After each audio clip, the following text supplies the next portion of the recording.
Une vidéo sérieuse, j'ai envie de vous édifier sur un sujet. Hier, dans mes balades sur TikTok, j'ai vu une dame qui disait de ne pas envier les entrepreneurs à succès sur Internet qui ont des grands locaux, qui voyagent tout le temps, qui ont vraiment beaucoup d'employés et qu'en sort. Et les motifs qu'elle avançait, c'était comme quoi tout ce qui brille n'est pas de l'or. Souvent, ils font des choses assez sombres pour parvenir à ces paliers-là. Ou bien, il y a certains, l'argent provient de peut-être leurs parents, c'est des richesses familiales. Bien sûr, tout ce qu'elle a dit, c'est totalement vrai.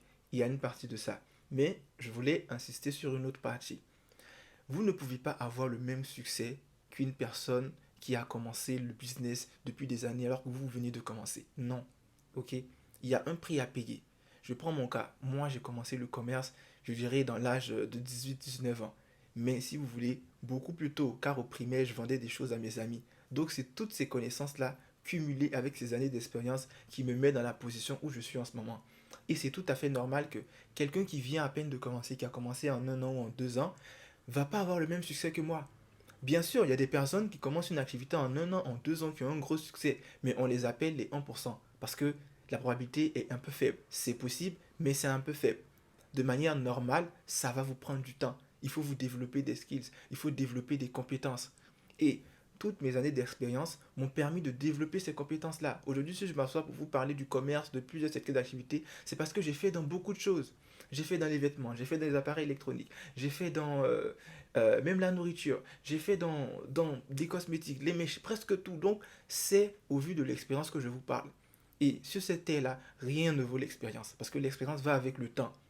Tu ne peux pas avoir l'expérience de 10 ans d'une personne juste en un an. C'est pas possible. Ok. Donc, bien sûr, il ne faut pas envier, mais il faut aspirer à être comme eux et faire le travail et vous dire que ça va vous prendre du temps pour arriver à ce niveau-là. Parce que ça prend du temps.